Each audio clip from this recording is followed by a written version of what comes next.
Mes très chers amis, nous sommes au 12e défi et le thème c'est le défi de l'adoption. Si vous demandez c'est quoi cette histoire, c'est quoi what de foufou comme dirait l'autre. What de foufou, ben on va attaquer ce fameux foufou et je pense qu'il sera agréable pour chacun.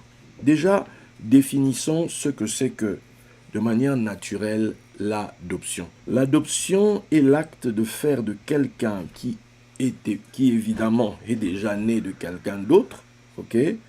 Donc c'est de faire de cette personne qui est déjà née de quelqu'un d'autre un enfant légal, votre enfant légal et votre héritier. Donc voilà, je répète, l'adoption est l'acte de faire de quelqu'un qui est évidemment déjà né de quelqu'un d'autre un enfant légal et l'héritier des parents adoptifs. Donc on a des parents adoptifs, qui ont décidé, voilà, pour diverses raisons, qu'il leur fallait adopter un fils, adopter une fille, peu importe.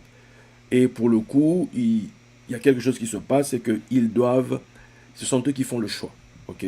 Ce sont eux qui font le choix de l'enfant ou pour le coup, des personnes, ok, qu'ils vont adopter. Parce que vous allez bien voir ici que l'adoption, au-delà de ce que nous, on peut toujours penser de manière naturelle, ça ne concerne pas que des enfants. Dans la Bible, y a-t-il eu des cas d'adoption?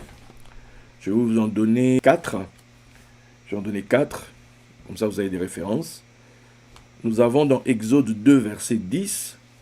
Exode 2, verset 10. Là-bas, c'est l'adoption de Moïse par la fille du Pharaon. La fille du Pharaon a adopté Moïse.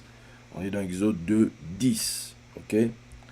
Après, nous avons 1 roi 11, verset 20.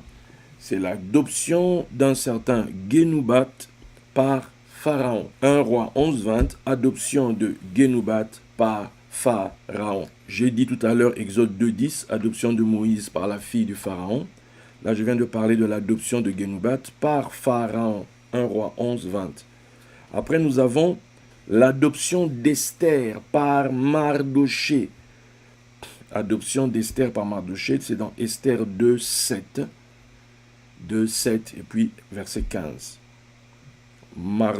Adoption d'Esther par Mardoché. Et puis nous avons dans Genèse, j'aurais pu commencer par là, Genèse 48, verset 5, nous avons là-bas l'adoption d'Éphraïm et Manassé par Jacob comme ses propres fils et afin de leur transmettre, leur donner les bénédictions.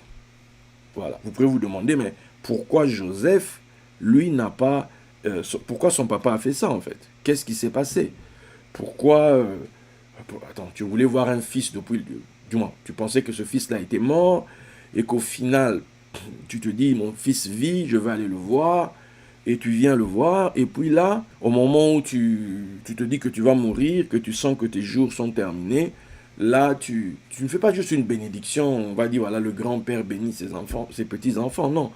Au contraire, tu fais de tes enfants. C'est-à-dire à la place de Joseph. Et Joseph est là, et il voit que son père fait de ses enfants, met ses enfants à sa place. Vous pourrez vous demander, why, pourquoi? Ben, en réalité, si vous allez voir ça plus tard, c'est que quelque part, peut-être que pour Jacob, si on reste sur le point de vue de la lettre, Jacob, pour lui, Joseph n'était plus son fils. Parce que la tradition raconte, dans des livres de la tradition, on raconte que quand Jacob donne des ordres par rapport à son enterrement, il va demander que ses fils portent son cercueil. Mais il y en a 2 qui ne toucheront pas son cercueil. Il y aura Lévi, parce qu'il dit que lui, là, c'est le serviteur du Très-Haut. Et puis, Joseph ne portera pas, parce que Joseph est roi. Joseph a la royauté avec lui, donc il ne peut pas porter. Qu'est-ce que tout cela cache? On va entrer dedans, tranquillou, de ce pas, on y va ensemble. Donc, l'adoption. On retrouve ceci dans le Nouveau Testament. Je vais vous lire des versets. Je vais vous en indiquer en tout cas. Il y en a 5 où il est question de l'adoption. Nous sommes dans Romains 8, Romains 8, verset 15, il est dit « Et vous n'avez point reçu un esprit de servitude pour être encore dans la crainte, mais vous avez reçu un esprit d'adoption par lequel nous crions « Abba, Père ». L'adoption, ok? L'adoption ici, Romains 8, 15. Après, on peut aller au verset 23, Romains 8, 23. Et ce n'est pas elle seulement, mais nous aussi qui avons les prémices de l'esprit, nous soupirons en nous-mêmes en attendant l'adoption, la rédemption de notre corps. Ok? Ça nous fait combien? 2 lieux, 2 endroits, 2 versets. Romains 8, 15 et Romains 8, 23. Après, on va aller à Romains 9. Romains 9, on va commencer au verset 3 et 4. Il est dit, « Car je voudrais moi-même être anathème et séparé de Christ pour mes frères, mes parents selon la chair, qui sont les Israélites, suivez bien, à qui appartiennent 1. L'adoption, la gloire, les alliances, la loi, le culte, les promesses et les patriarches, et de qui est issu selon la chair, le Christ, qui est au-dessus de toutes choses, Dieu béni éternellement. Amen. Ok? Donc, on voit ici que, on nous explique que l'adoption appartient aux Israélites. L'adoption. Donc, voici le troisième. Après, nous allons aller dans Galates 4. Hein. Bon, Galates 4, on va commencer au verset 1, tant qu'à faire. 1 à 5. Or, aussi longtemps que l'héritier est enfant, je dis qu'il ne diffère en rien d'un esclave, quoiqu'il soit le maître de tout. Mais il est sous des tuteurs et des administrateurs jusqu'au temps marqué par le Père. Nous aussi, de la même manière, lorsque nous étions enfants, nous étions sous l'esclavage des principes élémentaires du monde, mais lorsque les temps ont été accomplis, Dieu a envoyé son Fils, né d'une femme, né sous la loi, afin qu'il rachète ceux qui étaient sous la loi, afin que nous recevions l'adoption. L'adoption. Ça nous fait quoi? Ça nous fait 4. Ok? Après, on va dans Éphésiens 1, 5. Éphésiens 1, verset 5. Voilà. Bon, je vais commencer au verset 4. En lui, Dieu nous a élus avant la fondation du monde pour que nous soyons saints et irréprochables devant lui. Il nous a prédestinés dans son amour à être ses enfants d'adoption par Jésus-Christ selon le bon plaisir de sa volonté, pour célébrer la gloire de sa grâce dont il nous a favorisés dans le bien-aimé. Voilà. Les enfants d'adoption. Ça, c'est Éphésiens. On a commencé Éphésiens 1, on a lu de 4 à 5. Donc, on a dans tout le Nouveau Testament, on a 5 versets. 5. Forcément, nous, quand on entend 5, hein, quand on entend 5, voilà. Voilà. Il n'y en a que 5. Il n'y en a pas 6, il n'y en a pas 7, il n'y en a pas 8, il y en a 5. 5. Donc, l'adoption. On a lu tout à l'heure la définition naturelle. On peut dire encore, l'adoption, c'est prendre un enfant né d'autres parents volontairement, comme son propre enfant, en particulier en conformité avec les procédures légales formelles. Ok? Prendre un enfant né d'autres parents volontairement, comme son propre enfant, en particulier en conformité avec les procédures légales formelles. Now, let's go. Il y a, puisqu'on a lu là-bas hein, que l'adoption, ça appartient aux Israélites. Donc, si on revient dans cette tradition-là, on va retrouver qu'il y a 3 rendez-vous majeurs, 3 rendez-vous spéciaux qu'on retrouve dans la vie de quelqu'un. Dans la vie d'un enfant, on va dire, mâle, ok? Même si vous allez voir hein, que l'enfant femelle, la fille aussi est incluse, hein, vous allez comprendre. Donc, les 3 éléments de base, c'est quoi? C'est l'enfant né, et le 8e jour, pour l'enfant mâle, il y a ce qu'on appelle la Brit Mila. La Brit Mila, c'est la circoncision. J'ai déjà eu enseigné là-dessus. Ok? Donc, première étape, Brit Mila. C'est d'ailleurs à cette étape-là qu'on donne le nom à l'enfant. C'est à cette étape-là que ce fils, on dit quel est son nom. C'est ce jour-là, 8e jour. Après, l'enfant grandit, tout ça, et on se retrouve, deuxième grande étape, ce qu'on va appeler la bar mitzvah. N'oublions pas, on vient de parler de Brit Mila, maintenant on a la bar mitzvah. La bar mitzvah, pour les filles, c'est à 12 ans, pour les garçons, c'est à 13 ans. Pour les garçons, c'est à 13 ans. Bar mitzvah signifie fils du commandement. Ok? Je vais revenir pour les explications. Prenons d'abord comme ça.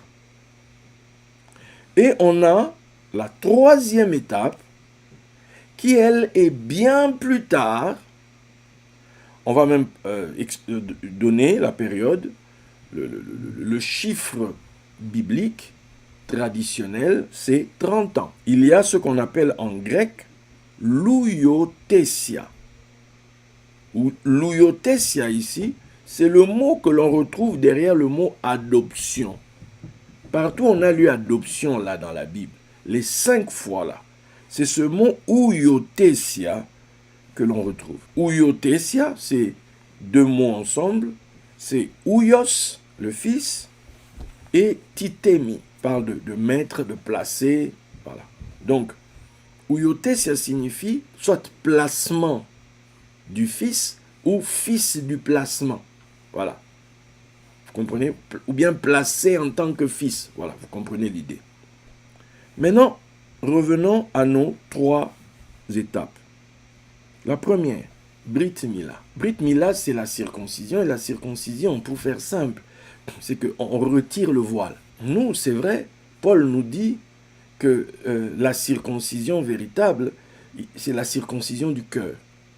Bon, peu importe, que ce soit circoncision physique ou circoncision du cœur, dans les 2 cas, il est question de circoncision. Donc vous voyez bien que la circoncision est importante. Vous voyez bien que d'une manière ou d'une autre, la circoncision est importante. Parce que c'est à ce moment-là que ton nom est prononcé. C'est à ce moment-là que quelque part, que tu existes légalement. Ton nom est prononcé parce que tu étais déjà né physiquement. Prenons le cas, quelqu'un déjà né, ça fait 8 jours. Il a fallu attendre 8 jours pour que maintenant on lui donne un nom. Bon, on a attendu que 7 jours passent. On nous explique que pendant les 7 jours, on est dans la création. Dieu a créé en 6 jours, il s'est reposé le 7e.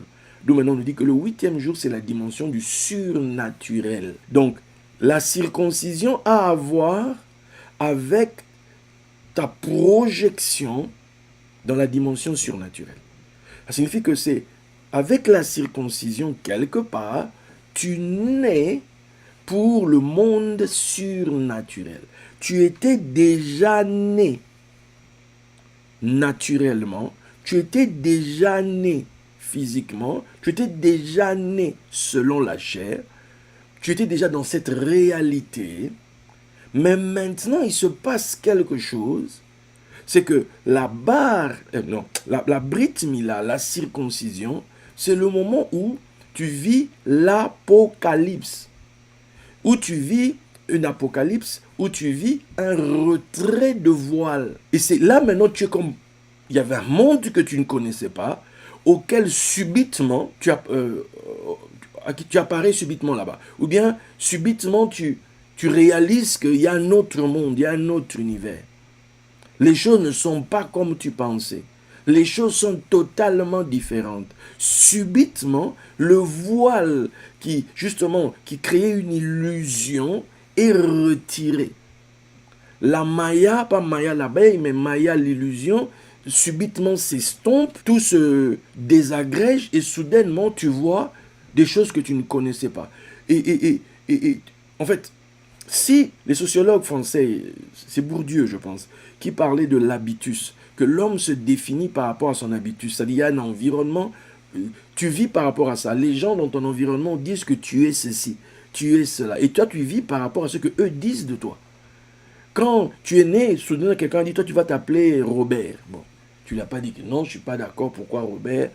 Non, l'extérieur t'a appelé Robert. Depuis, tu te dis, quand tout le monde te regarde et qu'on pointe du doigt, on dit Robert.